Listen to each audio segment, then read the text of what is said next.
Luas Litreach Leibhéal 3 agus ha gael chuir an uaim. Cén rá uaim taine haig a chasna chuir? Cén uaim seo?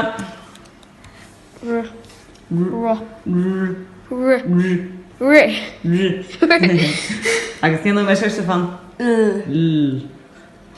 Tá nis chuiseach is na fearna bheicimidú sin ná na lochlaíonna.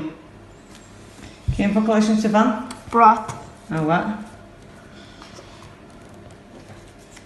Tá ag idir rinta san céad ceann? Brown. Brán, má bachal. Na céad ceann a leitr Stefan? Crúb agus clog. An dúad ó crúb sé hábhail sin. Agus céchan éar muide an focal sin iarraidh fad a bé? Crúb. Crúb, an éar muide ré má bachal? Crúb. Crúb, má bachal déar mu chuileach, ní chuir muide na an níos muide scríb. Crúb. Cad a chéalainn crúb Stefan? Wel, da machst du gimmert amháin I fat tú crúb ar a slitar. Ó, Síach tú crúb is ferach tú ar. Come on, Na haig, cad a reit sin? Chumach clár agus. Clár agus?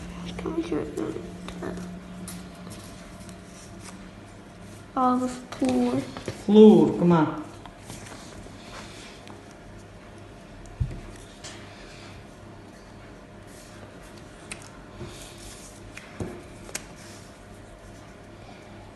Aber amach haig, cad a sin? Close. Close. Okay, close. Sin? Well, tá glas, tá bród, tá flár níos am bin fhocal acht, oh my god.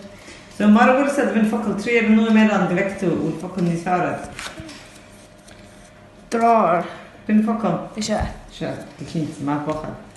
Glach, glór, agus clab. Agus clab, má focal. Má focal seach an a directú. So aber a sin?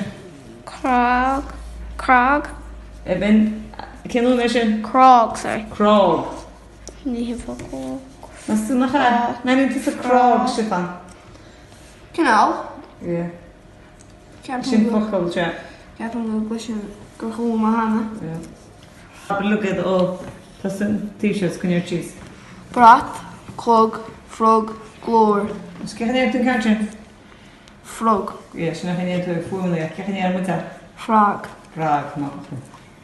Plód, bród, drár, glach, crúb, glas, clab, agus plás. Plug?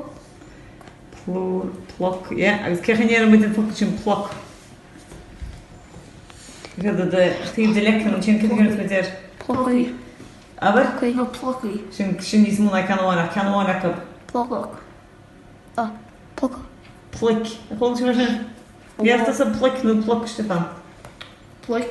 Plic ar a canháin ag sin ploc a canháin ach ní chuir muid an aia nó is scríos a ploc.